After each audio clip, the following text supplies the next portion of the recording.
نعبد و ایاک نستعین۔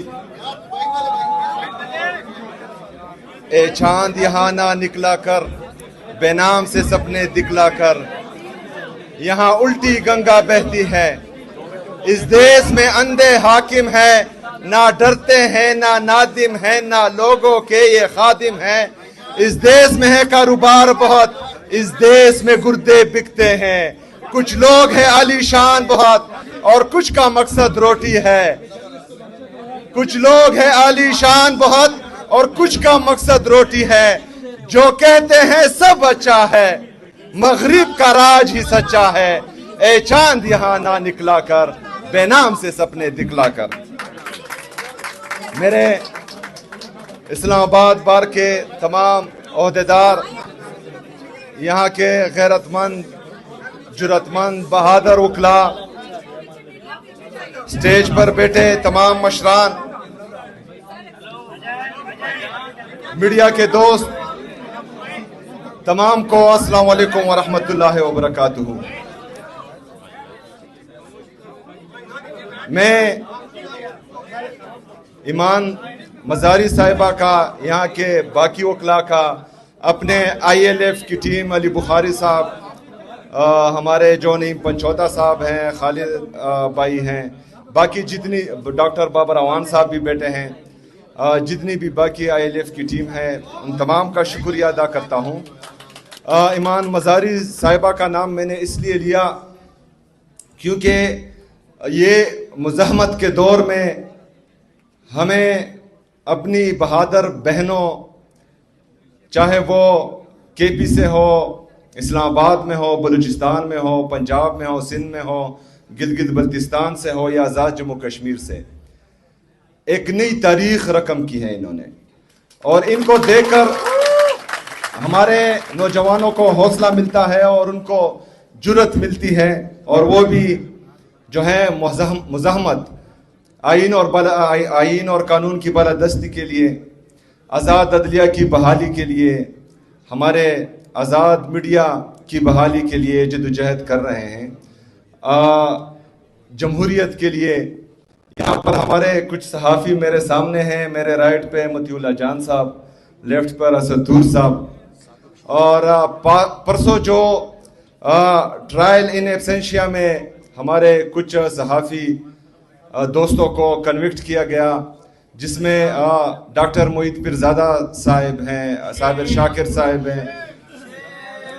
یہ پہلی دفعہ نہیں ہوا، جب شہید ارشد شریف صاحب پر پاکستان کی زمین تنگ کی گئی اور اس کو جو ہے یہاں پر انصاف نہیں مل رہا تھا اور ان کو حفاظت نہیں مل رہی تھی، تو وہ پاکستان چھوڑ کر اپنی جان بچا کر باہر چلے گئے، لیکن ان کو باہر بھی نہیں چھوڑا گیا، حق اور سچ بولنے پر ان کو ملک سے باہر بھی شہید کر دیا گیا۔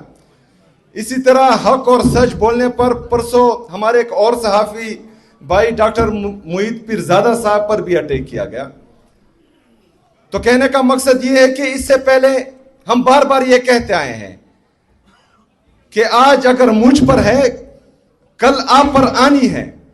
اگر آج میرا گھر جل رہا ہے تو اس کی تپش آپ محسوس کریں گے، لیکن اگر میرا گھر جل رہا ہے یا مجھ پر ہے اور آپ کھڑے ہو گئے، میرے لیے آپ نے آواز اٹھائی اور اس ظلم، جبر، فسطائیت کے خلاف آپ کھڑے ہوئے، تو آپ کا گھر بھی بچے گا، آپ کا ہمسایہ بھی بچے گا۔ تو اسی طرح اگر پاکستان تحریک انصاف پر آج ہے اور 3 سالوں سے مسلسل ہم پر جبر، فسطائیت ہو رہی ہے اور حق اور سچ کا ساتھ دینے والے صحافیوں پر جو ہے کوحرام برپا کیا گیا ہے اور آپ چپ ہیں، تو آج ہماری باری، کل آپ کی باری، اور یہ سلسلہ چلتا رہے گا، یہ رکے گا نہیں۔ شاید ہم ریزسٹ کر رہے ہیں اور انشاءاللہ تعالی اس کا مقابلہ خون کے آخری قطرے تک اور آخری سانس چلنے تک ہم کریں گے، لیکن اس سے پہلے ہم نے دیکھا ہے کہ کوئی ریزسٹ نہیں کر پائے گا۔ آپ اتنا پھر ٹک نہیں پائے گے جتنا پاکستان تحریک انصاف ٹک پائی ہے، اور جو صحافی آج ٹک پائے ہیں اور انہوں نے اپنی نوکریاں گوائی ہیں اور اپنا ملک چھوڑا ہے، وہ گئے ہیں، تو شاید کل کو کوئی اور صحافی ایسا نہ کر پائیں اور آپ کے لیے آواز اٹھانے والا بھی پھر کوئی نہیں ہوگا. تو ہم چاہتے ہیں جو عمران خان صاحب کی حقیقی آزادی کی تحریک ہے، جس میں صرف اور صرف جمہوریت کو مضبوط کرنا، آئین اور قانون کی بالادستی لانا، آزاد عدلیہ کی بحالی، کیونکہ چٹ کے ذریعے اگر فیصلے ہو رہے ہیں تو پھر ہم اور کیا گلے کر سکتے ہیں. 3 ججز جو یہ حکم دیتے ہیں سپرنٹنڈنٹ اڈیالہ جیل کو کہ میری ملاقات میرے لیڈر میرے قائد جناب عمران خان صاحب سے کرائی جائے، اور 3 ججز کے آرڈر ایک سپرنٹنڈنٹ جو ہے وہ ردی کی ٹوکری میں پھینک دیتا ہے، تو ہم باقی انصاف کی کیا توقع کر سکتے ہیں؟ کون بچائے گا پاکستان؟ عمران خان! عمران خان! کون بچائے گا پاکستان؟ عمران خان! کون بچائے گا پاکستان؟ عمران خان صاحب، اس کو اللہ تعالیٰ نے سب کچھ دیا ہوا ہے، اسے کسی چیز کی ضرورت ہی نہیں ہے. اگر وہ اس کے باوجود بھی جیل میں ہے تو وہ ہماری جنگ لڑ رہا ہے. وہ پاکستان میں ہر مکتبہ فکر کے لوگوں کی جنگ لڑ رہا ہے. اس کے ساتھ تو ہو رہا ہے، تقریباً 3 سال مکمل ہونے کو ہے. اس کے ساتھ جو ظلم جبر فسطائیت ہو رہی ہے وہ تمام دنیا کے سامنے ہے. عدت جیسے گھٹیا کیسز جس کا اسلامی تاریخ میں کوئی مثال نہیں ملتی اس پر کیے گئے. توشہ خانہ کا کیس کیا ہے؟ مطلب گاڑیاں لینے والے آج حکمران بیٹھے ہیں اور قانونی طریقے سے کوئی چیز لینے والا جیل میں بیٹھا ہوا ہے. یہ مذاق بنایا ہوا ہے، اور یہ صرف عمران خان صاحب کے ساتھ مذاق نہیں ہے، یہ وکلا آپ کے ساتھ، آپ کی عدلیہ کے ساتھ، ہمارے ججز کے ساتھ، ان سب کے ساتھ مذاق ہو رہا ہے. اور آپ پر جو ہیں یہ ہنس رہے ہیں بند کمروں میں.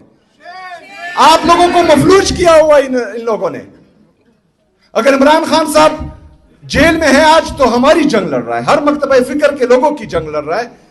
تو ایک بندہ اگر ہم سب کی جنگ لڑ رہا ہے تو ہمیں یونائٹ ہونا ہے، ہم نے اس کا ساتھ دینا ہے. ہم نے اس جبر ظلم فسطائیت کا مقابلہ کرنا ہے. ضمیر کی آواز سنی ہے. اگر ضمیر مردہ ہے تو پھر تو ٹھیک ہے، بیٹھو آرام سے. لیکن کسی کا بھی اگر 1% بھی ضمیر زندہ ہے تو وہ اس 26ویں آئینی ترمیم کے خلاف بھی کھڑا ہوگا، 27ویں آئینی ترمیم کے خلاف بھی کھڑا ہوگا. جو انفیئر ٹرائلز ہو رہے ہیں، چاہے وہ صحافیوں کے ہیں چاہے پولیٹیشنز کے ہیں، اس کے خلاف بھی کھڑا ہوگا. اور یہ ڈیمانڈ کرے گا کہ جتنے بھی ہمارے پورے پاکستان میں سیاسی ورکرز ہیں جن کو ناحق قید کیا ہوا ہے، یہ ڈیمانڈ کریں گے کہ ان سب کو رہائی ملے. عمران خان صاحب ہیں، وہ اپنی رہائی کی بات نہیں کرتے، وہ فیئر ٹرائل کی بات کرتے ہیں. ہمارے عدالتیں اتنی مفلوج ہیں کہ جب عمران خان صاحب کہتے تھے کہ مجھے سیکیورٹی رسک ہے، میں لاہور سے اسلام آباد نہیں آ سکتا، کیونکہ اس سے پہلے ان پر جو ہے 4 گولیاں لگی تھی، ان کو اٹیک ہو گیا تھا. لیکن یہاں کے ججز کہتے تھے کہ نہیں تمہیں آنا ہوگا. آج عدالتیں خود اٹھ کر جو ہے اڈیالہ جیل جا رہی ہے. ایک سابقہ وزیر اعظم اور پاکستان کے سب سے مقبول ترین لیڈر کو لاہور سے اسلام آباد زخمی حالت میں بلایا جاتا ہے، لیکن ایک بندہ جو کنوکٹڈ ہے اور وہ باہر سے پاکستان آ رہا ہے، عدالت خود جا کر اس کو ایئرپورٹ پر ریسیو کرتی ہے.